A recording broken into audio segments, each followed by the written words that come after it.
Hello everyone, ಎಲ್ಲರಿಗೂ ನಮಸ್ಕಾರ. ಎಲ್ಲರೂ ಹೇಗಿದ್ದೀರಾ? ಎಲ್ಲರೂ ಚೆನ್ನಾಗಿದ್ದೀರಾ ಅಂತ ಭಾವಿಸ್ತಾ ಇವತ್ತಿನ ಈ ವಿಡಿಯೋನ ಸ್ಟಾರ್ಟ್ ಮಾಡ್ತಾ ಇದ್ದೀನಿ. ಇವತ್ತಿನ ಈ ವಿಡಿಯೋ ಏನಾದರೂ ನಿಮಗೆ ಒಂದು ಸ್ವಲ್ಪನಾದರೂ ಇಷ್ಟ ಆಗಿದ್ರೆ ಪ್ಲೀಸ್ ಒಂದು ಲೈಕ್ ಮಾಡ್ತೀರಾ? ಮೊದಲಿಗೆ ಲಾಸ್ಟ್ ವಿಡಿಯೋದಲ್ಲಿ ನನ್ನ ಹಸ್ಬೆಂಡ್ ಬರ್ತ್ಡೇಗೆ ವಿಶ್ ಮಾಡಿದ ಪ್ರತಿಯೊಬ್ಬರಿಗೂ ನನ್ನ ತುಂಬ ಹೃದಯದ ಧನ್ಯವಾದಗಳನ್ನು ತಿಳಿಸ್ತೀನಿ. ಹಾಗೆ ನಿಮ್ಮ ಕಮೆಂಟ್ಸ್ನೆಲ್ಲ ಅವ್ರಿಗೂ ತೋರಿಸ್ದೆ. ಅವರು ನನ್ನ ಕಡೆಯಿಂದ ಥ್ಯಾಂಕ್ಸ್ ಹೇಳ್ಬಿಡಮ್ಮ ಅಂತ ಹೇಳಿದ್ರು. ಅವ್ರ ಕಡೆಯಿಂದನೂ ಥ್ಯಾಂಕ್ ಯು ಸೋ ಮಚ್ ಅಂತ ಹೇಳ್ತೀನಿ. ನೆಕ್ಸ್ಟ್ ಇವಾಗ ವ್ಲಾಗನ್ನು ಸ್ಟಾರ್ಟ್ ಮಾಡ್ತಾ ಇದ್ದೀನಿ. ನಾನು ಲಾಸ್ಟ್ ಶುಕ್ರವಾರದ ದಿನ ವರಮಹಾಲಕ್ಷ್ಮಿ ಹಬ್ಬ ಇತ್ತಲ್ವ, ಅವತ್ತು ಹಬ್ಬ ಮಾಡೋದಕ್ಕಾಗಲಿಲ್ಲ. ಹಾಗಾಗಿ ಬರೋ ಶುಕ್ರವಾರ ದಿನ ಹಬ್ಬ ಮಾಡೋಣ ಅಂತ ಅಂದ್ಕೊಂಡಿದ್ದೆ. ಅದಕ್ಕೋಸ್ಕರ ಒಂದು ಸ್ವಲ್ಪ ಮನೆಯನ್ನು ಕ್ಲೀನ್ ಮಾಡ್ಕೊಳ್ಳೋಣ ಅಂತಂದ್ಬಿಟ್ಟು ಮಾಡ್ಕೊಳ್ತಾ ಇದ್ದೀನಿ. ಹೊಸ ಮನೆಯೇ ಇನ್ನೂ 6 months ಆಗಿದೆ.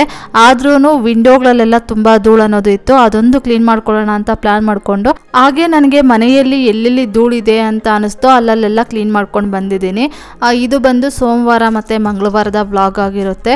ಸಂಡೇನೇ ನಾನು ಕ್ಲೀನಿಂಗ್ ಕೆಲಸಗಳನ್ನು ಸ್ಟಾರ್ಟ್ ಮಾಡಿಕೊಂಡೆ, ಆದರೆ ವಿಡಿಯೋ ಏನು ಮಾಡ್ಕೊಳ್ಳೋದಕ್ಕೆ ಹೋಗಲಿಲ್ಲ. ನೆಕ್ಸ್ಟ್ ಇವಾಗ ಸೋಮವಾರ ಬೆಳಗ್ಗೆ ಟಿಫನ್ಗೆ ಅಂತಂದ್ಬಿಟ್ಟು ಇಡ್ಲಿ ಮತ್ತು ಸಾಂಬಾರು ಮಾಡಿದ್ದೀನಿ. ಆ ಸಾಂಬಾರು ಬಂದ್ಬಿಟ್ಟು ನೈಟ್ ಕಾಳು ಸಾಂಬಾರು ಮಾಡಿದ್ದೆ, ಮಸಾಲೆ ಸಾಂಬಾರು ಅದೇ ಇತ್ತು. ಸರಿ ಅದೇ ಆಗುತ್ತಲ್ವಾ ಅಂತಂದ್ಬಿಟ್ಟು ಅದ್ರ ಜೊತೆಗೆ ಇವಾಗ ಇಡ್ಲಿ ಮಾಡ್ತಾ ಇದ್ದೀನಿ. ಇನ್ನು ನಮ್ಮ ಮನೆಯಲ್ಲಿ ವರಮಹಾಲಕ್ಷ್ಮಿ ಅಮ್ಮನವರನ್ನು ಕೂರಿಸೋದಿಲ್ಲ, ಹಾಗೆ ಸಿಂಪಲ್ಲಾಗೇ ಹಬ್ಬನ ಮಾಡ್ತೀವಿ. ಆದರೆ ನಾನು ಸ್ವಲ್ಪ ಚೆನ್ನಾಗಿ ಮಾಡೋದಕ್ಕೆ ಇಷ್ಟಪಡ್ತೀನಿ. ಅಂತಂದರೆ ನನ್ನ ಹತ್ರ ಬೆಳ್ಳಿದು ಅಷ್ಟಲಕ್ಷ್ಮಿ ಕಳಶ ಇದೆ ಅಲ್ವಾ, ಅದನ್ನು ಇಟ್ಬಿಟ್ಟು ಹೂವು ಎಲ್ಲ ತಂದು ಚೆನ್ನಾಗಿ ಹಾಕ್ಬಿಟ್ಟು ಪೂಜೆ ಮಾಡೋದಕ್ಕೆ ಇಷ್ಟಪಡ್ತೀನಿ. ಆಸೆ ಏನೋ ಇತ್ತು ನನಗೂ ವರಮಹಾಲಕ್ಷ್ಮಿ ಅಮ್ಮನವರನ್ನು ಕೂರಿಸೋದು, ಆದರೆ ನಮ್ಮ ಮನೆಯಲ್ಲಿ ಆ ಪದ್ಧತಿ ಇಲ್ವಂತೆ. ಆದರೆ ನನಗೆ ಸುಮಾರಷ್ಟು ಜನ ಹೇಳಿದ್ದಾರೆ, ಹಾಗೇನಿಲ್ಲ ಮಂಜು, ಯಾರು ಬೇಕಾದರೂ ವರಮಹಾಲಕ್ಷ್ಮಿ ಅಮ್ಮನವರನ್ನು ಕೂರಿಸ್ಬೋದು, ಪೂಜೆ ಮಾಡ್ಬೋದು ಅಂತಂದ್ಬಿಟ್ಟು. ಆದರೆ ನಮ್ಮ ಮನೆಯಲ್ಲಿ ಯಾರೂ ಆ ರೀತಿಯಾಗಿ ವರಮಹಾಲಕ್ಷ್ಮಿ ಅಮ್ಮನವರನ್ನು ಕೂರಿಸ್ಕೊಂಡು ಬಂದಿಲ್ಲ. ನಮ್ಮ ಅತ್ತೆಯವ್ರ ಅತ್ತೆ ಆಗಿರ್ಬೋದು ಮತ್ತು ನಮ್ಮ ಅತ್ತೆಯವರಾಗಿರ್ಬೋದು, ಇವ್ರು ಯಾರೂ ವರಮಹಾಲಕ್ಷ್ಮಿ ಅಮ್ಮನವರನ್ನು ಕೂರಿಸಿಲ್ಲ. ಇನ್ನು ನಾನು ಯಾಕೆ ಹೊಸ್ದಾಗಿ ಸ್ಟಾರ್ಟ್ ಮಾಡ್ಕೊಳ್ಳೋದು ಅಂತಂದ್ಬಿಟ್ಟು ಬೇಡ ಬಿಡು ಅಂತಂದ್ಬಿಟ್ಟು ನಾನು ಅವ್ರ ಥರನೇ ಫಾಲೋ ಮಾಡ್ತಾ ಇದ್ದೀನಿ ಅಷ್ಟೇ. ನೆಕ್ಸ್ಟ್ ಇವಾಗ ಇಲ್ಲಿ ನೋಡ್ತಾ ಇರ್ಬೋದು, ಇಡ್ಲಿ ರೆಡಿಯಾಗಿದೆ, ತುಂಬ ಸಾಫ್ಟಾಗಿ ಬಂದಿದೆ. ಹಾಗೆ ಕಾಳು ಮಸಾಲೆ ಸಾಂಬಾರು ಅಂತೂ ಈ ಇಡ್ಲಿಗೆ ತುಂಬ ಚೆನ್ನಾಗಿತ್ತು. ಕಾಂಬಿನೇಷನ್ ಅಂತೂ ಈ ಪಪ್ಪು ಸಾಂಬಾರು ಅಂತ ಮಾಡ್ತಾ ಇದ್ದೆ ಇಡ್ಲಿಗೆ, ಅದಕ್ಕಿಂತನೂ ಈ ಸಾಂಬಾರು ಕಾಂಬಿನೇಷನ್ ತುಂಬ ಚೆನ್ನಾಗಿತ್ತು. ಒಂದು ರೀತಿಯಾಗಿ ಈ ಚಿಕನ್ನು ಮಟನ್ ಜೊತೆಗೆ ತಿಂತೀವಲ್ವ ಇಡ್ಲಿನ, ಆ ರೀತಿಯಾಗಿ ಟೇಸ್ಟ್ ಸಿಗ್ತಾಯಿತ್ತು. ನೆಕ್ಸ್ಟ್ ಇವಾಗ ಟಿಫನ್ ಮಾಡಿ, ಟಿಫನ್ ತಿಂದು ಪಾತ್ರೆಗಳೆಲ್ಲ ವಾಶ್ ಮಾಡಿ ಇನ್ನು ಬಟ್ಟೆಗಳು ವಾಷಿಂಗ್ ಮಷಿನ್ಗೆ ಹಾಕಿದ್ದೆ. ಇವಾಗ ಬಟ್ಟೆಗಳೆಲ್ಲ ವಾಶ್ ಆಗಿತ್ತು, ತೊಗೊಂಬಂದು ಇಲ್ಲಿ ಸ್ಟ್ಯಾಂಡ್ ಮೇಲೆ ಒಣಗಾಕ್ತಾ ಇದ್ದೀನಿ. ಅದೆಷ್ಟು ಬಟ್ಟೆಗಳಿರುತ್ತೆ ಅಂತಂದರೆ ಹೇಳ್ಬಾರ್ದು, ಅಷ್ಟೊಂದು ಬಟ್ಟೆಗಳಿರುತ್ತೆ. ನಾನಂತೂ ವಾರದಲ್ಲಿ 2-3 ಸಲ ಆದ್ರೂ ವಾಷಿಂಗ್ ಮಷಿನ್ಗೆ ಬಟ್ಟೆಗಳನ್ನು ಹಾಕ್ತಾನೆ ಇರ್ತೀನಿ. ಇವಾಗ ಒಂದು ಸ್ವಲ್ಪ ನೈಟ್ ಟೈಮ್ ಮಳೆ ಬೀಳ್ತಾ ಇರುತ್ತಲ್ವ, ಹಾಗಾಗಿ ಒಣಗೋದು ಒಂದು ಸ್ವಲ್ಪ ಲೇಟ್ ಆಗುತ್ತೆ. ಟೆರೇಸ್ ಮೇಲೆ ತೊಗೊಂಡೋಗಿ ಹಾಕ್ಬೋದು, ಆದರೆ ಸುಮಾರಷ್ಟು ಜನ ಅಲ್ಲಿ ಎಲ್ಲ ಬಂದು ಆಕ್ಯುಪೈ ಮಾಡಿಬಿಟ್ಟಿರ್ತಾರೆ ಅಷ್ಟರಲ್ಲೇ. ನನಗೂ ಅಷ್ಟಾಗಿ ಯಾಕೋ ಇಷ್ಟ ಆಗೋದಿಲ್ಲ ಟೆರೇಸ್ ಮೇಲೆ ಹಾಕೋದು. ಯಾಕಂದರೆ ಮಳೆ ಬಂತು ಅಂತಂದರೆ ಇನ್ನು ಬೇಗ ಓಡೋಗಿ ಎತ್ಕೊಂಬರ್ಬೇಕಾಗುತ್ತೆ. ಅದೇ ಇಲ್ಲೇ ಇದ್ದರೆ ಇಲ್ಲೇ ಒಣಕೊಂಡಿದ್ದೋಗುತ್ತೆ ಬಿಡು, ಎತ್ತಿ ಹಾಕೋ ಕಷ್ಟ ಇರೋದಿಲ್ಲ ಅಂತಂದ್ಬಿಟ್ಟು ಇಲ್ಲೇ ಹಾಕ್ಬಿಡ್ತೀನಿ ನಾನು. ನೋಡ್ತಾ ಇರ್ಬೋದು, ಸ್ಟ್ಯಾಂಡ್ ತುಂಬ ಬಟ್ಟೆಗಳು ತುಂಬಿಸಾಕ್ಬಿಟ್ಟಿದ್ದೀನಿ. ಈ ಸ್ಟ್ಯಾಂಡ್ ಇರೋದ್ರಿಂದ ನನಗಂತೂ ಅದೆಷ್ಟು ಹೆಲ್ಪ್ ಆಗ್ತಾ ಇದೆ ಅಂತಂದರೆ ತುಂಬಾ ಹೆಲ್ಪ್ ಆಗ್ತಾ ಇದೆ. ನೆಕ್ಸ್ಟ್ ಇವಾಗ ಮಧ್ಯಾಹ್ನದ ಊಟಕ್ಕೆ ಇಡ್ಲಿ ಇಟ್ಟೆ ಒಂದು ಸ್ವಲ್ಪ ಇತ್ತು, ಒಂದು 8 ಇಡ್ಲಿ ಆಗುವಷ್ಟು, ಅದನ್ನೇ ಹಾಕ್ಬಿಟ್ಟು ಮತ್ತೆ ಇಡ್ಲಿನೇ ಮಾಡ್ತಾಯಿದ್ದೀನಿ. ಆಮೇಲೆ ಬೆಳಗ್ಗೆ ಟಿಫನ್ಗೆ ಅಂತಂದ್ಬಿಟ್ಟು ಈ ಇಡ್ಲಿ ಮತ್ತು ದೋಸೆ ಮಾಡಿದ ದಿನ ಮಧ್ಯಾಹ್ನಕ್ಕೆ ಹಸಿವೆ ಆಗೋದಿಲ್ಲ, ಏನಾದರೂ ಒಂದು ಸ್ವಲ್ಪ ಲೈಟಾಗಿ ತಿನ್ಕೊಳ್ಳೋಣಪ್ಪ ಅಂತ ಅನ್ನಿಸ್ತಾ ಇರುತ್ತೆ ಅಲ್ವಾ. ಹಾಗಾಗೇ ಸರಿ ಆಯಿತು, ಒಂದು 8 ಇಡ್ಲಿ ಆಗುತ್ತಲ್ವ, ಅದೇ ಆಗಲಿ ಅಂತಂದ್ಬಿಟ್ಟು ಅದನ್ನೇ ಮಾಡಿಬಿಡ್ತೀನಿ. ಹಾಗೆ ನಾನು ದೋಸೆ ಮಾಡಿದ ದಿನವೂ ಅಷ್ಟೇ, ಮಧ್ಯಾಹ್ನಕ್ಕೆ ದೋಸೆನೇ ಇರುತ್ತಲ್ವ, ದೋಸೆನೇ ಹಾಕ್ಬಿಡ್ತೀನಿ. ಉಳೀತು ಅಂತಂದರೆ ನಾಳೆ ಟಿಫನ್ಗೆ ಆಗುತ್ತಲ್ವಪ್ಪ ಅಂತಂದ್ಬಿಟ್ಟು ಫ್ರಿಜ್ಜಲ್ಲಿ ಎತ್ತಿಡೋದಕ್ಕೆ ಹೋಗೋದಿಲ್ಲ. ನಾನು ಯಾವುದೇ ಒಂದು ಅಡುಗೆ ಮಾಡಿದ್ರೂ ಅಷ್ಟೇ, ಆ ಅಡುಗೆ ಎಲ್ಲ ಫುಲ್ ಖಾಲಿ ಆದಮೇಲೆ ನಾನು ಮತ್ತೆ ಫ್ರೆಶ್ ಆಗಿ ಅಡುಗೆ ಮಾಡ್ತೀನಿ. ಸರಿ ಉಳೀತಲ್ವಾ ಅಂತಂದ್ಬಿಟ್ಟು ಮತ್ತೆ ಫ್ರಿಜ್ಜಲ್ಲಿ ಇಟ್ಬಿಟ್ಟು ನೆಕ್ಸ್ಟ್ ಡೇ ತಿನ್ನೋದಕ್ಕೆ ಹೋಗೋದಿಲ್ಲ. ನೆಕ್ಸ್ಟ್ ಇವಾಗ ಮಧ್ಯಾಹ್ನ ಊಟ ಮಾಡಿ ಪಾತ್ರೆಗಳೆಲ್ಲ ವಾಶ್ ಮಾಡಿ ಇವಾಗ ಎಲ್ಲ ಕಿಟಕಿಗಳನ್ನು ಕ್ಲೀನ್ ಮಾಡೋದಕ್ಕೆ ಸ್ಟಾರ್ಟ್ ಮಾಡ್ಕೊಂಡಿದ್ದೀನಿ. ಈ ಟೈಮ್ ಅಂತೂ ಅದೆಷ್ಟು ಬೇಗ ಓಡ್ತಾ ಇರುತ್ತಲ್ವ, ಏನಾದರೂ ಕೆಲಸಗಳಿದ್ದಾಗ. ಕೆಲಸ ಏನೂ ಇಲ್ದಿದ್ದಾಗ ಒಂದು ಸ್ವಲ್ಪ ಟೈಮ್ ಹೋಗ್ತಾ ಇಲ್ವೇನೋ ಅಂತ ಅನಿಸುತ್ತೆ. ಆದರೆ ಏನಾದರೂ ಕೆಲಸಗಳಿದ್ದಿದ್ದ ದಿನ ಅಂತೂ ಆಗೋ ಈಗೋ ಅಂತ ನೋಡೋಷ್ಟರಲ್ಲಿ ಅವಾಗವಾಗೆ ಅಡುಗೆ ಮಾಡೋ ಟೈಮ್ ಆಗಿಬಿಟ್ಟಿರುತ್ತೆ, ಮತ್ತು ಆಗೋ ಈಗೋ ಅನ್ನೋಷ್ಟರಲ್ಲಿ ಅವಾಗವಾಗೆ ಸಂಜೆ ಆಗಿಬಿಟ್ಟಿರುತ್ತೆ ಅಲ್ವಾ. ನೆಕ್ಸ್ಟ್ ಇವಾಗ ಮೊದಲಿಗೆ ಮಾಸ್ಟರ್ ಬೆಡ್ರೂಮ್ ವಿಂಡೋನ ಕ್ಲೀನ್ ಮಾಡ್ತಾ ಇದ್ದೀನಿ. ಈ ಸ್ಲೈಡಿಂಗ್ ವಿಂಡೋಗಳನ್ನು ಕ್ಲೀನ್ ಮಾಡೋದು ನನಗೆ ತುಂಬ ಅಂದರೆ ತುಂಬ ಕಷ್ಟ ಅಂತ ಅನಿಸ್ಬಿಡ್ತಪ್ಪ. ನಾವು ರೆಂಟ್ ಮನೆಯಲ್ಲಿದ್ದಾಗ, ಲೀಸ್ ಮನೆಯಲ್ಲಿದ್ದಾಗೆಲ್ಲ ವುಡ್ ವಿಂಡೋಗಳಿತ್ತು, ಅವು ತುಂಬಾ ಈಸಿ ಇತ್ತು ಕ್ಲೀನ್ ಮಾಡೋದು. ಇವಂತೂ ತುಂಬ ಕಷ್ಟ ಆಗಿಬಿಡ್ತು. ಅದರಲ್ಲೂ ಈ ಮಾಸ್ಟರ್ ಬೆಡ್ರೂಮ್ನಲ್ಲಿರೋ ವಿಂಡೋ ಮತ್ತು ಹಾಲಲ್ಲಿರೋ ವಿಂಡೋ ತುಂಬ ಕಷ್ಟ ಆಗ್ಬಿಡ್ತು ಕ್ಲೀನ್ ಮಾಡೋದಕ್ಕೆ. ಅದೆಷ್ಟು ಸಲ ಮೊಣಕೈಗೆ ಪೆಟ್ಟು ಹೊಡೆಸ್ಕೊಂಡಿದ್ದೀನೋ ಗೊತ್ತಿಲ್ಲ, ಅಷ್ಟು ಸಲ ಮೊಣಕೈಗೆ ಪೆಟ್ಟು ಅನ್ನೋದು ಬಿದ್ದಿದೆ. ಈ ಕಂಬಿಗಳೊಳಗಡೆ ಕೈ ಹಾಕ್ಬಿಟ್ಟು ಒರೆಸ್ಕೊತಾ ಇದ್ರೆ ಮತ್ತೆ ತೆಗಿಯೋಕೆ ಹೋದಾಗೆಲ್ಲ ಮೊಣಕೈಗೆ ಪೆಟ್ಟು ಅನ್ನೋದು ಬೀಳ್ತಾ ಇತ್ತು. ಸಿಕ್ಕಾಪಟ್ಟೆ ನೋವು ಬಂದ್ಬಿಡ್ತು ಮೊಣಕೈ ಅಂತೂ. ಆಮೇಲೆ ನನಗೆ ಕೋಪನೂ ಬರ್ತಾ ಇತ್ತು, ಯಾರಪ್ಪ ಈ ವಿಂಡೋಗಳನ್ನ ಕಂಡಿಡ್ದವರು ಅಂತಂದ್ಬಿಟ್ಟು.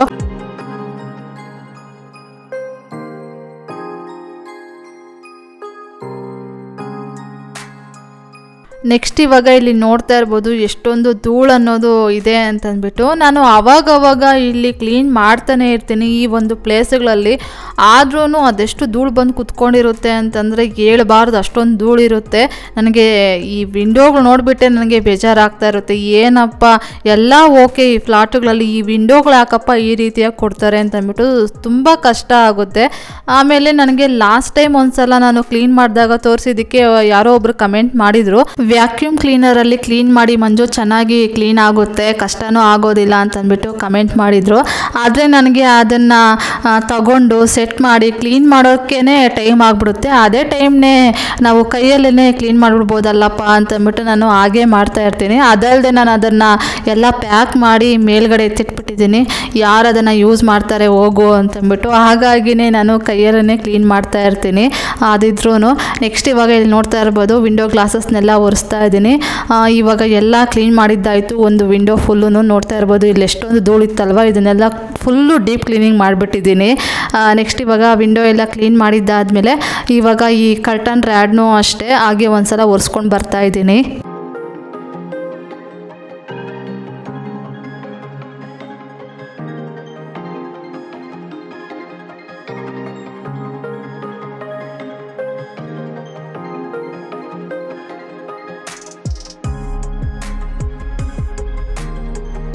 ಇವಾಗ ವಿಂಡೋ ಹತ್ರ ಎಲ್ಲ ಫುಲ್ಲು ಕ್ಲೀನ್ ಮಾಡಿದ್ದಾಯಿತು. ವಿಂಡೋ ಮತ್ತು ಕರ್ಟನ್ ಹಾಕೋ ರ್ಯಾಡು ಮತ್ತು ಅಲ್ಲಿ ಬಲ್ಪ್ ಹಾಕ್ತೀವಲ್ವ ಅದನ್ನೆಲ್ಲ ಕ್ಲೀನ್ ಮಾಡಿದ್ದಾಯಿತು. ನೆಕ್ಸ್ಟ್ ಇವಾಗ ಫ್ಯಾನ್ನ ಒರೆಸ್ತಾ ಇದ್ದೀನಿ. ಈ ಫ್ಯಾನು ಮತ್ತು ನನ್ನ ಹಸ್ಬೆಂಡು ಆಫೀಸ್ ರೂಮ್ ಅಂತ ಮಾಡ್ಕೊಂಡಿದ್ದಾರಲ್ವ ಆ ಫ್ಯಾನ್ ಒಂದು ಸ್ವಲ್ಪ ಧೂಳಾಗಿದೆ. ಇನ್ನು 2 ಫ್ಯಾನು ಅಷ್ಟೇನು ಧೂಳು ಆಗಿರಲಿಲ್ಲ, ಲೈಟಾಗಿತ್ತು. ನನಗೆ ಈ ಫ್ಯಾನುಗಳನ್ನು ಒರೆಸ್ತಾ ಇರಬೇಕಾದ್ರೆ ನನಗೇನಂತ ಅನ್ನಿಸ್ತು ಅಂತಂದರೆ, ನಾವು ಯಾವುದಾದ್ರೂ ಒಂದು ಪ್ಲೇಸನ್ನು ಕ್ಲೀನ್ ಮಾಡಬೇಕಾದ್ರೆ ಒಂದು ಡ್ರೈ ಬಟ್ಟೆಯಿಂದ ಧೂಳನ್ನೆಲ್ಲ ಒರೆಸ್ಬಿಟ್ಟು ಆಮೇಲೆ ಒಂದು ವೆಟ್ಟು ಬಟ್ಟೆಯಿಂದ ಒರೆಸ್ತೀವಲ್ವ. ನನಗೆ ಈ ಫ್ಯಾನ್ ಒರೆಸ್ತಾ ಇರಬೇಕಾದ್ರೆ ಮೊದಲಿಗೆ ನಾನು ಒಂದು ಒದ್ದೆ ಬಟ್ಟೆಯಿಂದನೇ ಒರೆಸ್ಬಿಟ್ಟೆ. ನಾವು ಧೂಳನ್ನು ಒಂದು ಡ್ರೈ ಬಟ್ಟೆಯಿಂದ ಒರೆಸಿದಾಗ ಧೂಳೆಲ್ಲ ಹೋಗ್ಬಿಟ್ಟು ಮತ್ತೆ ಅಲ್ಲಿ ಬೇರೆ ಪ್ಲೇಸ್ಗಳಲ್ಲೆಲ್ಲ ಕುತ್ಕೊಳ್ಳುತ್ತೆ ಅಂತ ಅಂದ್ಬಿಟ್ಟು ನನಗನ್ನಿಸ್ತು.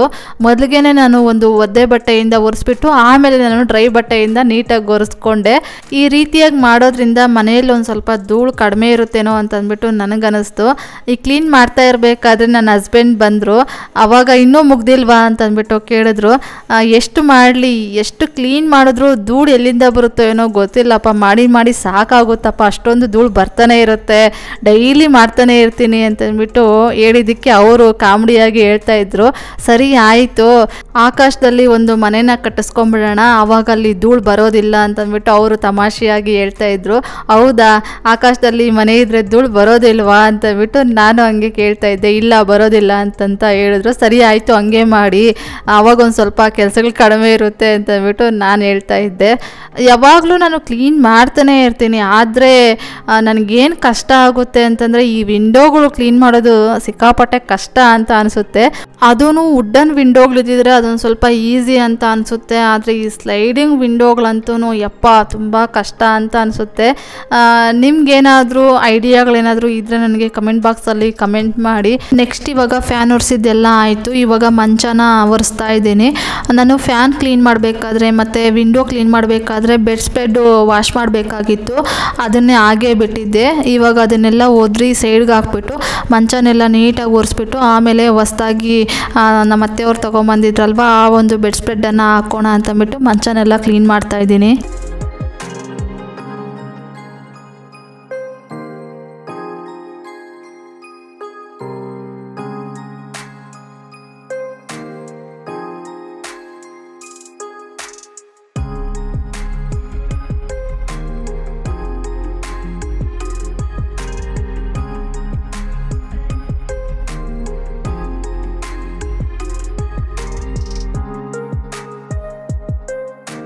ನೆಕ್ಸ್ಟ್ ಇವಾಗ ಮಂಚನೂ ಕ್ಲೀನ್ ಮಾಡಿದ್ದಾಯಿತು. ಇವಾಗ ದಿಂಬುಗಳಿಗೆಲ್ಲ ದಿಂಬು ಕವರ್ಸನ್ನು ಹಾಕ್ತಾಯಿದ್ದೀನಿ. ನಾನು ಇವತ್ತು ಹೊಸ ಬೆಡ್ ಸ್ಪ್ರೆಡನ್ನು ಹಾಕ್ತಾಯಿದ್ದೀನಿ. ಲಾಸ್ಟ್ ಟೈಮ್ ಅತ್ತೆಯವ್ರು ತೊಗೊಂಬಂದಿದ್ರಲ್ವ ಪಿಂಕ್ ಕಲರ್ ಬೆಡ್ ಸ್ಪ್ರೆಡ್ ಒಂದು ಮತ್ತು ರೆಡ್ ಕಲರ್ದು ಬೆಡ್ ಸ್ಪ್ರೆಡ್ ಒಂದು ತೊಗೊಂಬಂದಿದ್ರು. ನನಗೆ ಈ ಪಿಂಕ್ ಕಲರ್ದು ಇಷ್ಟ ಆಯಿತು, ಹಾಗಾಗಿ ಪಿಂಕ್ ಕಲರ್ದು ಹಾಕ್ತಾಯಿದ್ದೀನಿ. ಇನ್ನು ರೆಡ್ ಕಲರ್ದು ನೆಕ್ಸ್ಟ್ ಟೈಮ್ ಹಾಕಿದ್ರೆ ಆಯಿತು ಅಂತಂದ್ಬಿಟ್ಟು. ಆಮೇಲೆ ನನಗೆ ಯಾವುದ್ರಲ್ಲಿ ತುಂಬ ಖುಷಿಯಾಗುತ್ತೆ ಅಂತಂದರೆ, ನನಗೇನಾದರೂ ಬಟ್ಟೆ ತಗೊಂಡ್ರೆ ಅಷ್ಟಾಗಿ ಖುಷಿ ಆಗೋದಿಲ್ಲ. ಅದೇ ನನಗೇನಾದರೂ ಒಡವೆಗಳನ್ನು ತಗೊಂಡ್ರೆ ಅಷ್ಟಾಗಿ ಖುಷಿ ಆಗೋದಿಲ್ಲ. ಅದೇ ನಾನು ಮನೆಗೇನಾದರೂ ಐಟಮ್ಸನ್ನು ತಗೊಂಡು ಮನೇನ ಡೆಕೋರೇಷನ್ ಮಾಡಿ ಇಟ್ಕೊಳ್ಳೋದು ಅಂತಂದರೆ ನನಗೆ ತುಂಬ ಇಷ್ಟ ಆಗುತ್ತೆ. ದೇವ್ರ ಮನೆಗೇನಾದರೂ ತಗೊಳ್ಳೋದಾಗಿರ್ಬೋದು, ಮತ್ತು ಈ ರೀತಿಯಾಗಿ ಮನೆಗೇನಾದರೂ ತಗೊಳ್ಳೋದಾಗಿರ್ಬೋದು, ಇದರಲ್ಲಿ ನನಗೆ ತುಂಬ ಖುಷಿ ಇರುತ್ತೆ. ನನಗಿಂತನೂ ನಾನು ಮನೆಯನ್ನು ತುಂಬ ಡೆಕೋರೇಷನ್ ಮಾಡಿ ಅಲಂಕಾರ ಮಾಡಿ ಇಟ್ಕೊಳ್ಬೇಕು ಅಂತಂದರೆ ತುಂಬ ಇಷ್ಟಪಡ್ತೀನಿ. ಈ ರೀತಿಯಾಗಿ ನಂತರ ನಿಮ್ಮಲ್ಲಿ ಯಾರಿಗಾದರೂ ಅನಿಸುತ್ತಾ ಅಂತಂದ್ಬಿಟ್ಟು ಕಮೆಂಟ್ ಬಾಕ್ಸಲ್ಲಿ ಕಮೆಂಟ್ ಮಾಡಿ. ಮನೇನ ನೀಟಾಗಿ ಇಟ್ಕೊಳ್ಳೋದಾಗಿರ್ಬೋದು, ಮತ್ತು ಪೂಜೆ ಮಾಡೋದಾಗಿರ್ಬೋದು, ಮನೇನ ಅಲಂಕಾರ ಮಾಡಿ ಇಟ್ಕೊಳ್ಳೋದಾಗಿರ್ಬೋದು. ಈ ರೀತಿಯಾಗಿ ಅಲಂಕಾರ ಮಾಡೋದು ಅಂತಂದರೆ ತುಂಬ ಓವರಾಗಿ ಅಲಂಕಾರ ಮಾಡೋದು ಅಂತಲ್ಲ, ಡೀಸೆಂಟಾಗಿ ಅಲಂಕಾರ ಮಾಡಿ ಇಟ್ಕೊಳ್ಳೋದು. ಮನೆಗೆ ಬಂದಿದ್ದೀವಿ ಅಂತಂದರೆ ಹಬ್ಬ ಮನೆಯಲ್ಲೇ ಇರೋಣ, ಎಲ್ಲಿಗೂ ಹೋಗೋದೇ ಬೇಡ, ಆ ರೀತಿಯಾಗಿ ಮನಸ್ಸಿಗೆ ಅನಿಸ್ಬೇಕು. ಆ ರೀತಿಯಾಗಿ ನೀಟಾಗಿ ಮನೆಯನ್ನು ಇಟ್ಕೊಳ್ಳೋದು ಅಂತ. ನೆಕ್ಸ್ಟ್ ಇವಾಗ ನೋಡ್ತಾ ಇರ್ಬೋದು ಹೊಸ ಬೆಡ್ ಸ್ಪ್ರೆಡನ್ನು ಹಾಕಿದ್ದೀನಿ. ಹಾಗೆ ಏನಾದರೂ ಹೊಸ ಐಟಮ್ಸನ್ನು ತೊಗೊಂಬಂದಿದ್ದೀನಿ ಅಂತಂದರೆ ನನಗೆ ಯೂಸ್ ಮಾಡಿಬಿಡ್ಬೇಕು. ಅದನ್ನು ಹಬ್ಬದ ಟೈಮಲ್ಲಿ ಹಾಕೋಣ, ಫಂಕ್ಷನ್ ಟೈಮಲ್ಲಿ ಹಾಕೋಣ ಅಂತಂದರೆ ಕೆಲವೊಂದು ವಸ್ತುಗಳನ್ನ ಆ ರೀತಿಯಾಗಿ ಮಾಡ್ತೀನಿ. ಇನ್ನು ಆಲ್ಮೋಸ್ಟ್ ನಾನು ಎಲ್ಲನೂ ಯೂಸ್ ಮಾಡಿಬಿಡೋದಕ್ಕೇ ಇಷ್ಟಪಡ್ತೀನಿ, ಎತ್ತಿಡೋದಕ್ಕೆ ಹೋಗೋದಿಲ್ಲ ಜಾಸ್ತಿ. ನಾನು ಇವಾಗ ಹಂಗೆ ಹಾಕ್ಬಿಟ್ಟಿದ್ದೀನಿ. ನೋಡ್ತಾ ಇರ್ಬೋದು ಯಾವ ರೀತಿಯಾಗಿ ಕಾಣಿಸ್ತಾ ಇದೆ ಅಂತಂದ್ಬಿಟ್ಟು ಕಮೆಂಟ್ ಬಾಕ್ಸಲ್ಲಿ ಕಮೆಂಟ್ ಮಾಡಿ. ಕಲರ್ ಎಲ್ಲ ಚೆನ್ನಾಗಿದೆಯಾ, ಬೆಡ್ ಸ್ಪ್ರೆಡ್ ಚೆನ್ನಾಗಿದೆಯಾ ಅಂತಂದ್ಬಿಟ್ಟು. ಕ್ವಾಲಿಟಿನೂ ಅಷ್ಟೇ ಚೆನ್ನಾಗಿದೆ ಬೆಡ್ ಸ್ಪ್ರೆಡ್ಡು, ನನಗೆ ಇಷ್ಟ ಆಯಿತು. ನೆಕ್ಸ್ಟ್ ಇವಾಗ ಮಂಚನೆಲ್ಲ ಕ್ಲೀನ್ ಮಾಡಿದ್ದಾದಮೇಲೆ ಮಂಚ ಯಾಕೋ ಒಂದು ಸ್ವಲ್ಪ ಡಿಮ್ ಹೊಡಿತೈತೆ ಅಂತಂದ್ಬಿಟ್ಟು ನನಗನ್ನಿಸ್ತು. ಈ ಮಂಚ ತಗೊಂಡು 6 ಇಯರ್ಸ್ ಏನೋ ಆಯಿತು. ಆವಾಗಿಂದ ಈ ಮಂಚಕ್ಕೆ ಪಾಲಿಷ್ ಮಾಡಿಸಿರಲಿಲ್ಲ. ನನ್ನ ಹತ್ರ ಹೆಂಗೂ ಪಾಲಿಷ್ ಡಬ್ಬ ಇತ್ತು. ಸರಿ ಆಯಿತು ಪಾಲಿಷ್ ಮಾಡಿಬಿಡೋಣ ಲೈಟಾಗಿ ಅಂತಂದ್ಬಿಟ್ಟು ಪಾಲಿಷ್ ಮಾಡ್ತಾಯಿದ್ದೀನಿ. ಪಾಲಿಷ್ ಮಾಡಿ ಆದಮೇಲೆ ಮಂಚ ಅಂತೂ ಅದೆಷ್ಟು ಚೆನ್ನಾಗಿ ಕಾಣ್ತಾಯಿತ್ತು ಅಂತಂದರೆ ತುಂಬ ಚೆನ್ನಾಗಿ ಕಾಣ್ತಾಯಿತ್ತು. ಅದಕ್ಕಿಂತ ಮುಂಚೆ ಯಾಕೋ ಒಂದು ಸ್ವಲ್ಪ ಡಿಮ್ ಹೊಡಿತಾಯಿತ್ತು.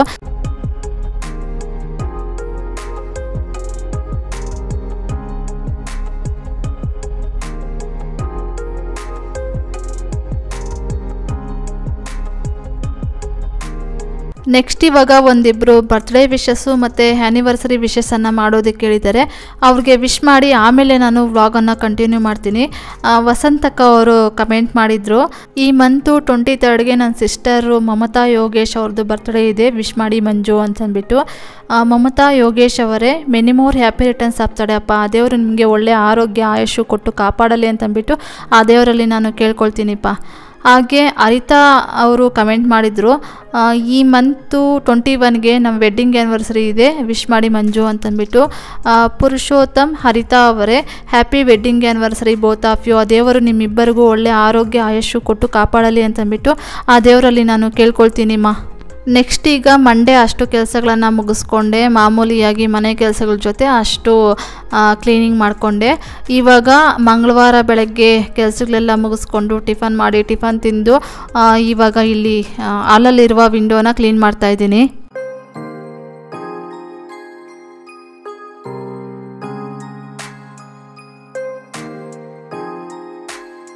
ಇವಾಗ ಇಲ್ಲಿ ನೋಡ್ತಾ ಇರ್ಬೋದು ಎಷ್ಟೊಂದು ಧೂಳಿದೆ ಅಂತಂದ್ಬಿಟ್ಟು ನಾನು ಅವಾಗವಾಗ ಈ ಬ್ರಷಿಂದ ಕ್ಲೀನ್ ಮಾಡ್ತಾನೆ ಇರ್ತೀನಿ, ಆದ್ರೂ ಈ ವಿಂಡೋಗಳಲ್ಲಿ ತುಂಬ ಧೂಳು ಅನ್ನೋದು ಬರ್ತಾ ಇರುತ್ತೆ. ಇಲ್ಲಿ ಕ್ಲೀನ್ ಮಾಡೋದಕ್ಕಂತಲೇ ನಾನು ಈ ಬ್ರಷನ್ನು ತೊಗೊಂಡಿದ್ದು. ಸಿಕ್ಕಾಪಟ್ಟೆ ಕಷ್ಟ ಆಗುತ್ತೆ, ಆದ್ರೂ ಇಲ್ಲಿ ಈ ಥರ ನೋಡ್ತಾ ಇರ್ಬೋದು, ಇಲ್ಲಿ ಈ ಥರ ಕ್ಲೀನ್ ಮಾಡೋದು ಅಂತಂದರೆ. ಆಮೇಲೆ ಈ ಧೂಳನ್ನೆಲ್ಲ ಹೊರಗಡೆ ತಗೊಳ್ಳೋದು ಅಷ್ಟೇ ತುಂಬ ಕಷ್ಟ ಆಗುತ್ತೆ. ಅಲ್ಲಿ ಒಳಗಡೆ ಸ್ಲೈಡಿಂಗ್ ಇದೆ ಅಲ್ವಾ, ಅಲ್ಲಂತೂ ನಾನು ಒಂದು ಒದ್ದೆ ಬಟ್ಟೆಯಿಂದ ಕ್ಲೀನ್ ಮಾಡಿಕೊಂಡೆ. ಇನ್ನು ಇಲ್ಲಿ ಗೋಡೆ ಮೇಲೆ ಧೂಳು ತೆಗಿಯೋದೇ ಒಂದು ಸ್ವಲ್ಪ ಕಷ್ಟ ಆಗುತ್ತೆ, ಅಲ್ಲಿ ಪೇಂಟ್ ಎಲ್ಲ ಮಾಡಿರ್ತಾರಲ್ವ.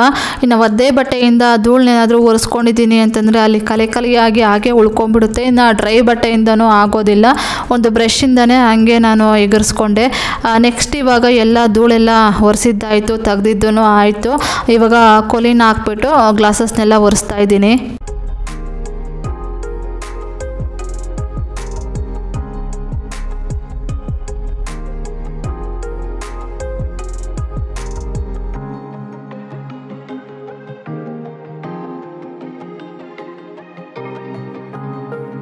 ಇವಾಗ ಒಳಗಡೆ ಗ್ಲಾಸಸ್ನೆಲ್ಲ ಒರೆಸ್ಕೊಂಡಿದ್ದಾಯಿತು. ಇವಾಗ ಹೊರಗಡೆ ಇರೋ ಗ್ಲಾಸ್ನೆಲ್ಲ ಒರೆಸ್ತಾ ಇದ್ದೀನಿ.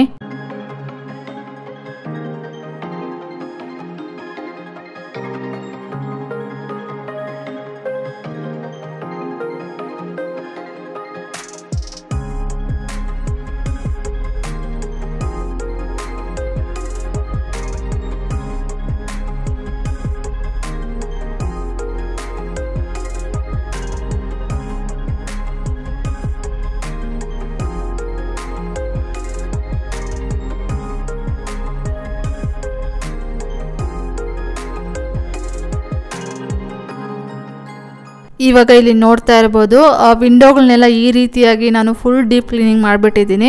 ಕೆಲಸ ಮಾಡಬೇಕಾದ್ರೆ ಒಂದು ಸ್ವಲ್ಪ ಕಷ್ಟಪಟ್ಟು ಮಾಡ್ತೀವಿ, ಕೆಲಸ ಎಲ್ಲ ಆದಮೇಲೆ ಅದರದ್ದೊಂದು ರಿಸಲ್ಟ್ ಇರುತ್ತಲ್ವ, ಅದನ್ನ ನೋಡಿಬಿಟ್ಟು ತುಂಬ ಖುಷಿ ಪಡ್ತೀವಲ್ವ, ಎಷ್ಟು ಕ್ಲೀನಾಗಿದೆ ಅಪ್ಪ ಇವಾಗ ಅಂತಂದ್ಬಿಟ್ಟು.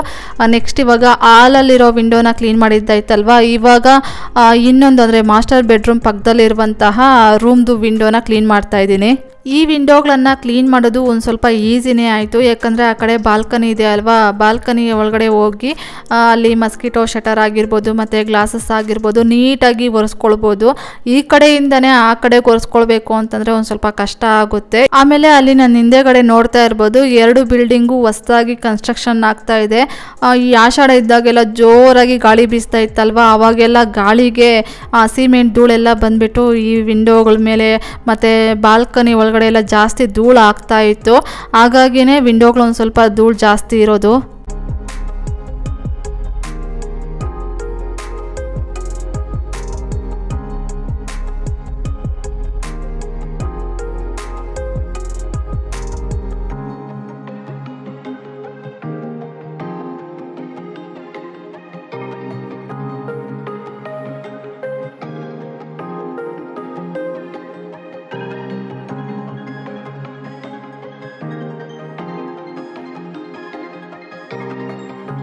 ಇವಾಗ ವಿಂಡೋ ಎಲ್ಲ ಕ್ಲೀನ್ ಮಾಡಿದ್ದಾಯಿತು. ಇವಾಗ ಫ್ಯಾನ್ ಒರೆಸ್ತಾ ಇದ್ದೀನಿ.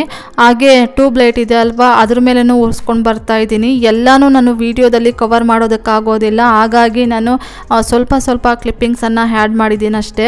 ಹಾಗೆ ಕರ್ಟನ್ ರ್ಯಾಡು ಮತ್ತು ಬಲ್ಪ್ ಹಾಕೋದ್ರ ಮೇಲೇನೂ ಅಷ್ಟೇ ಎಲ್ಲ ಕಡೆ ನನಗೆ ಎಲ್ಲೆಲ್ಲಿ ಧೂಳಂತ ಕಾಣಿಸ್ತಾ ಇರುತ್ತೋ ಅಲ್ಲೆಲ್ಲ ಕ್ಲೀನ್ ಮಾಡ್ಕೊಂಡು ಬಂದೆ.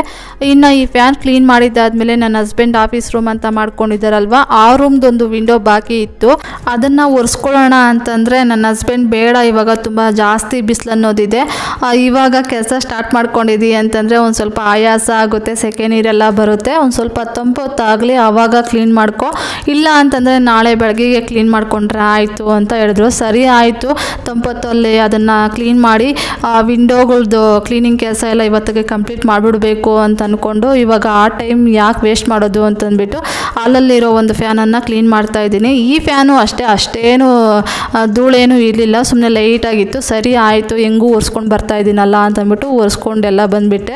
ನೆಕ್ಸ್ಟ್ ಇವಾಗ ನನ್ನ ಹಸ್ಬೆಂಡ್ ಆಫೀಸ್ ರೂಮ್ ಅಂತ ಮಾಡ್ಕೊಂಡಿದ್ದಾರಲ್ವ, ಈ ರೂಮಲ್ಲಿರೋ ಫ್ಯಾನನ್ನು ಒರೆಸ್ತಾ ಇದ್ದೀನಿ.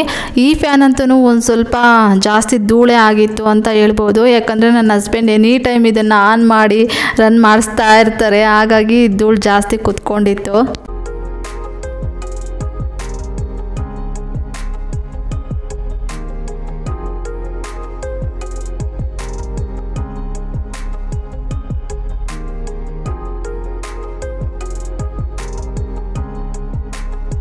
ನೆಕ್ಸ್ಟ್ ಇನ್ನು ಕೊನೆಯದಾಗಿ ಈ ರೂಮ್ ವಿಂಡೋನ ಕ್ಲೀನ್ ಮಾಡ್ತಾ ಇದ್ದೀನಿ. ಇವತ್ತಿಗೆ ಇಷ್ಟು ಕೆಲಸ ಕಂಪ್ಲೀಟ್ ಮಾಡೋಣ ಅಂತ ಪ್ಲ್ಯಾನ್ ಮಾಡ್ಕೊಂಡಿದ್ದೆ. ಇಷ್ಟು ಕೆಲಸನ ಕಂಪ್ಲೀಟ್ ಮಾಡಿದೆ. ಇನ್ನು ಟಾಯ್ಲೆಟ್ ಕ್ಲೀನ್ ಮಾಡೋದಾಗಿರ್ಬೋದು, ಮತ್ತು ಮ್ಯಾಟ್ಸ್ ವಾಶ್ ಮಾಡೋದಾಗಿರ್ಬೋದು, ಇನ್ನು ಡೋರ್ಸ್ ಎಲ್ಲ ಒರೆಸ್ಕೊಂಬರೋಣ ಅಂತ ಅಂದ್ಕೊಂಡಿದ್ದೀನಿ. ಅಷ್ಟೇನೂ ಧೂಳಿಲ್ಲ, ಆದರೆ ಟೈಮ್ ಸಿಕ್ತು ಅಂತಂದರೆ ಡೋರ್ನೆಲ್ಲ ಒರೆಸ್ಕೊಂಬಂದ್ಬಿಡ್ತೀನಿ. ಅದನ್ನು ನೆಕ್ಸ್ಟ್ ವೀಡಿಯೋಗಳಲ್ಲಿ ನಾನು ಶೇರ್ ಮಾಡ್ಕೊಳ್ತೀನಿ. ಇನ್ನು ಇಲ್ಲಿ ನೋಡ್ತಾ ಇರ್ಬೋದು ತುಂಬ ಧೂಳು ಅನ್ನೋದು ಕಾಣಿಸ್ತಾ ಇದೆ. ಇಲ್ಲಿ ಬಂದುಬಿಟ್ಟು ದೇವ್ರ ಮಂಟಪನ ಇಟ್ಟಿದ್ದೀನಿ. ದೇವ್ರ ಮಂಟಪ ಹಿಂದೆ ಈ ವಿಂಡೋ ಬರುತ್ತೆ. ಹಾಗಾಗಿ ಇಲ್ಲಿ ಕ್ಲೀನ್ ಮಾಡ್ತಾ ಇರೋದು ಇವತ್ತೇ, ಈ ಮನೆಗೆ ಬಂದಾಗಿಂದ ಇದೆ ಫಸ್ಟ್ ಟೈಮ್ ನಾನು ಈ ವಿಂಡೋನ ಕ್ಲೀನ್ ಮಾಡ್ತಾ ಇರೋದು. ಈ ಕಡೆ ಎಲ್ಲ ನಾನು ಕ್ಲೀನ್ ಮಾಡ್ಕೊಂಡಿದ್ದೀನಿ. ಆ ಕಡೆ ಬೀರು ಸೈಡ್ಗೆ ಈ ಒಂದು ದೇವ್ರ ಮಂಟಪನ ಇಟ್ಬಿಡ್ತೀವಲ್ವ, ಕವರ್ ಆಗಿಬಿಡುತ್ತೆ. ಇದನ್ನ ಒಂದು ಸ್ವಲ್ಪ ಮುಂದಕ್ಕೆ ಜರುಗಿಸ್ಕೊಂಡು ನೀಟಾಗಿ ವಿಂಡೋನೆಲ್ಲ ಕ್ಲೀನ್ ಮಾಡ್ತಾ ಇದ್ದೀನಿ. ಈಗ ಧೂಳನ್ನೆಲ್ಲ ಉದುರಿಸಿದ್ದಾಯಿತು. ಉದುರಿಸಿದ್ದೆಲ್ಲ ಆದಮೇಲೆ ನಾನು ಹಾಗೆ ಕೆಳಗಡೆ ಧೂಳೆಲ್ಲ ಬಿದ್ದಿರುತ್ತಲ್ವ ಫ್ಲೋರ್ ಮೇಲೆ, ಅದನ್ನೆಲ್ಲ ನೀಟಾಗಿ ಗುಡಿಸ್ಕೊಂಡ್ಬಿಡ್ತೀನಿ. ಆಮೇಲೆ ನಾನು ಕೊನೆಯದಾಗಿ ಕೊಲಿನ್ ಹಾಕ್ಬಿಟ್ಟು ಗ್ಲಾಸಸ್ ಎಲ್ಲ ಒರೆಸ್ಕೊಂಡು ಬರ್ತೀನಿ. ನಾನು ಈ ರೀತಿಯಾಗಿ ವಿಂಡೋಗಳನ್ನು ಕ್ಲೀನ್ ಮಾಡಿದೆ. ಈ ಧೂಳನ್ನೆಲ್ಲ ಉದುರಿಸಿದ್ದಾದಮೇಲೆ ಫ್ಲೋರ್ ಮೇಲೆಲ್ಲ ಧೂಳು ಬಿದ್ದಿರುತ್ತಲ್ವ, ಆ ಧೂಳನ್ನು ಕಸ ಗುಡಿಸ್ದೆ ಹಾಗೆ ನಾವೇನಾದರೂ ಈ ಕೊಲಿನ್ ಹಾಕಿ ಕ್ಲೀನ್ ಮಾಡೋದಾಗಿರ್ಬೋದು, ಮತ್ತು ನೀರಿಂದ ಏನಾದರೂ ಕ್ಲೀನ್ ಮಾಡೋದಾಗಿರ್ಬೋದು ಮಾಡಿದ್ರೆ ಆ ನೀರಿಂದ ಹನಿಗಳೆಲ್ಲ ಕೆಳಗಡೆ ಫ್ಲೋರ್ ಮೇಲೆ ಬಿದ್ದು, ಮತ್ತು ಕಸ ಗುಡಿಸ್ಕೊಳ್ಬೇಕಾದ್ರೆ ಪೊರ್ಕೆನೂ ಒಂಥರ ಆ ಕಡ್ಡಿಗಳಿಗೆಲ್ಲ ಕಸ ಎಲ್ಲ ಅಂಟ್ಕೊಳ್ಳುತ್ತೆ. ಆಮೇಲೆ ಮರಕ್ಕೂ ಅಂಟ್ಕೊಳುತ್ತೆ, ಮತ್ತು ಫ್ಲೋರ್ಗೂ ಅಂಟ್ಕೊಳ್ಳುತ್ತೆ. ಹಾಗಾಗಿ ನಾನು ನೀಟಾಗಿ ಕಸ ಗುಡಿಸ್ಬಿಟ್ಟು ಆಮೇಲೆ ನಾನು ನೀರಿಂದ ಒರೆಸ್ಕೊಳ್ಳೋದಾಗಿರ್ಬೋದು, ಮತ್ತು ಕೊಲಿನ್ ಹಾಕ್ಬಿಟ್ಟು ಗ್ಲಾಸಸ್ ಎಲ್ಲ ಕ್ಲೀನ್ ಮಾಡೋದಾಗಿರ್ಬೋದು, ಈ ರೀತಿಯಾಗಿ ಮಾಡಿಕೊಂಡೆ. ಇದಾಗಿತ್ತು ಫ್ರೆಂಡ್ಸ್ ಇವತ್ತಿನ ಈ ವಿಡಿಯೋ ಏನಾದರೂ ನಿಮಗೆ ಒಂದು ಸ್ವಲ್ಪನಾದರೂ ಇಷ್ಟ ಆಗಿದ್ರೆ, ಮೋಟಿವೇಶನ್ ಅನಿಸಿದರೆ, please do like, share, comment and subscribe to my channel. Thank you for watching my video. Have a nice day. Bye.